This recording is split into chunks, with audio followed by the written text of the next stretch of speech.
अयोध्या में राम मंदिर में चढ़ावे की रकम की कथित चोरी के मामले ने सबको हैरान कर दिया है। लेकिन सूत्रों के मुताबिक इस पूरे मामले में जो सबसे बड़ा खुलासा हुआ है वो है एसआईटी की तफ्तीश।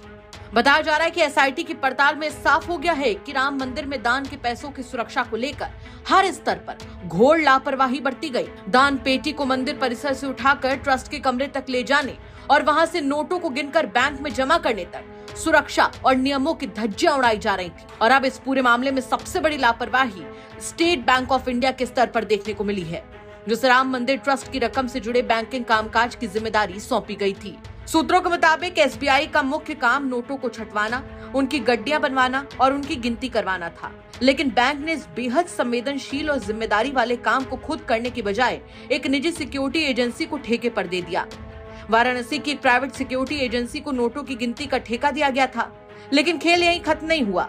बताया जा रहा है कि इस एजेंसी ने आगे चलकर अयोध्या के ही स्थानीय लड़कों को इस काम के लिए नौकरी पर रख लिया। यहाँ सबसे ज्यादा चौंकाने वाली बात तो ये है कि आरोपों के मुताबिक इन लड़कों की भर्ती किसी कड़े बैकग्राउंड वेरिफिकेशन या फिर सुरक्षा जांच के आधार पर नहीं हुई, बल्कि निजी सिक्योरिटी एजेंसी ने राम मंदिर ट्रस्ट से जुड़े लोगों की सिफारिशों पर स्थानीय लड़कों को नोट गिनने के काम में रख दिया।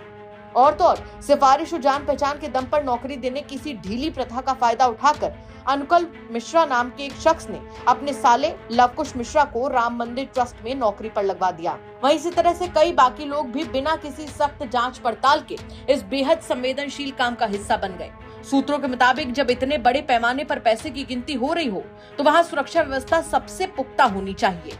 लेकिन जो बातें निकलकर सामने आने का दावा किया जा रहा है वो सुरक्षा व्यवस्था की पोल खोलती हैं। बताया जा रहा है कि ड्यूटी पर आने और जाने के दौरान कर्मचारियों की जो चेकिंग और फ्रिस्किंग होनी चाहिए थी उसमें भारी लापरवाही बरती जा रही थी। स्थिति तो ये थी कि ड्यूटी के बाद जब कर्मचारी अपने घर जाते थे तब भी उनकी कोई ढंग से जांच नहीं होती थी। कोई कर्मचारी अंदर क्या लेकर आ रहा है और बाहर क्या लेकर जा रहा है इसे देखने और रोकने वाला कोई नहीं था। वहीं सुरक्षा का आलम तो ये था कि कर्मचारियों के लिए एक ड्रेस कोड तक बनाया गया था और उन्हें बकायदा ड्रेस भी दी गई थी ताकि कोई कपड़ों में कुछ छुपा कर ले ना जा सके।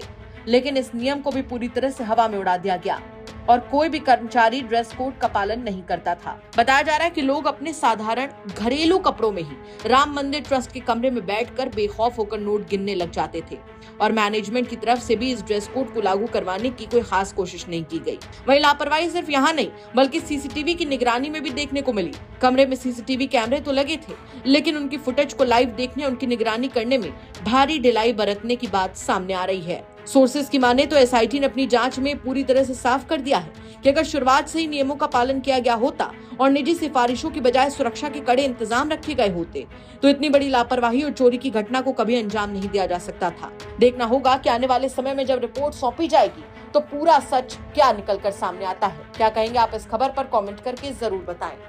अयोध्या से यूपी तक के लिए संतोष शर्मा की रिपोर्ट।